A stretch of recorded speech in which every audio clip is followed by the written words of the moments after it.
Young age के अंदर ये ना घुटने में कर घुटने में दर्द होना, तो ये आम बात है। यही चीजें बढ़ के बुढ़ापे की शुरुआत होती है, घुटने के बुढ़ापे की शुरुआत। हमारी चमड़ी तो बूढ़ी इतनी जल्दी नहीं होती बेटा, क्योंकि चमड़ी रिपेयर होती रहती है। चोट लगी रिपेयर हो गई, चोट लगी रिपेयर हो गई। हमारे घुटने में खून नहीं होता, ये बुढ़ापे की तरफ जाने लगता है। इसका मतलब ये नहीं है कि ये बिल्कुल वैसा हो गया 60 साल का हो गया। शुरुआत होगी मतलब ये पटेला की ट्रैकिंग खराब हो गई, पटेला को जो उठ के चलना चाहिए था, हमने वीएमओ एक्सरसाइज नहीं करी लाइफ में, तो चिपक के चलने लग गया।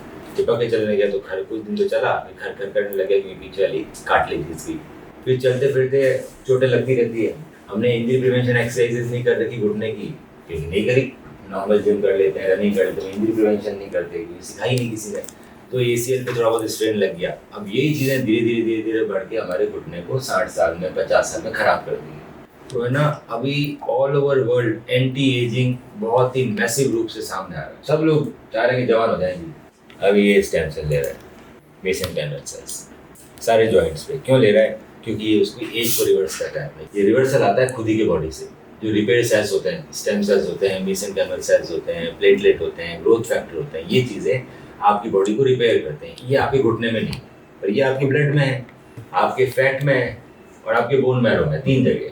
तो मैं 3 जगह से ये सेल निकाल सकता हूँ। ब्लड से निकाला प्लेटलेट रिच प्लाज्मा, और वो तेरे नी में इंजेक्ट किया तो पेरिसाइट्स रहते हैं, जो स्टेम सेल्स होते हैं, उसके अंदर प्लेटलेट्स और ग्रोथ फैक्टर होते हैं, वो आपकी इन सब चीज़ों को रिपेयर करेंगे। तो अगर डैमेज कम हो और एज कम हो तो ब्लड से निकलवा के काम चला लो। डैमेज ज़्यादा हो, एज ज़्यादा हो, तो फिर एक्सपेंसिव काम करना पड़ता है।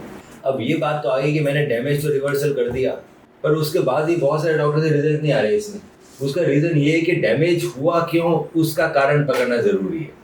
आपने कौन सी ऐसी एक्सरसाइजेज नहीं करी जिसकी वजह से आपको डैमेज हो गया, वही एक्सरसाइज आपको करानी है। और उस एक्सरसाइज को कराने के लिए स्पोर्ट्स रिहैब सेंटर चाहिए, जो लोगों के पास नहीं है। तो जिनके पास रिहैब सेंटर है वो तो ढंग से काम कर पाते हैं, जिनके पास नहीं है बेचारे वो रिजल्ट नहीं दे पा रहे। कि जो है आपके डैमेज को ठीक तो कर दिया, पर नए सेल्स भी घिस गए, क्योंकि पटा तो घिस के ही चल रहा है। अभी भी इंजरी तो हो ही रही है, क्योंकि इंजरी प्रिवेंशन मैकेनिज्म नहीं है मसल्स में। तो बेटा इसमें 4-5 महीने कसरत करनी पड़ेगी तगड़ी, और अगर वो नहीं करी तो ये वापस चला जाएगा 0। तो 3 बार लगेंगे इंजेक्शन, पहले दिन, 7वें दिन, 14 दिन। आपकी एज घुटने की रिवर्स होगी। उसके बाद हम आपको एक्सरसाइजेज सिखाते रहेंगे हर वीक। फोन पे ही सिखाएंगे, हमें मालूम है आप नहीं आ सकते। एक्सरसाइज सीखनी है, जिम में गार्डन में एक्सरसाइज करनी है, 4-5 महीने तक लगाता है। उसके बाद जो मेंटेनेंस फेज की एक्सरसाइज है वो जिंदगी भर सप्ताह में 1 बार करनी है, जिंदगी भर घुटना सुरक्षित रहे। फिर 60-70 साल में खराब हो तो वापस आए खराब। ज़्यादा घिस जाएगा तो मेसेंटेनल सेल्स लगाने पड़ेंगे, अभी कम है, पर सिर्फ उस पीआरपी से नहीं होगा। अगर 5 महीने अगर तुमने एक्सरसाइजेज नहीं करी तो मेरे सामने यहाँ बैठे रहोगे वापस आके, कैसा ठीक नहीं हुआ, पीआरपी खराब है। मैं लिख के दे रहा हूँ, तेरा ही खून बेटा, तेरा ही ग्रोथ फैक्टर, तेरा ही घुटना, डैमेज कम तो हील तो होगा। तो हीलिंग को मेंटेन करने के लिए मांसपेशियों को प्रयास करना पड़ेगा। वो करेगा तो इसमें कोई डाउट नहीं है कि ठीक नहीं हो सकता। जो एक्सरसाइज नहीं करता है या छोड़ देता है वही ठीक नहीं होता भाई, सब लोग ठीक होते हैं।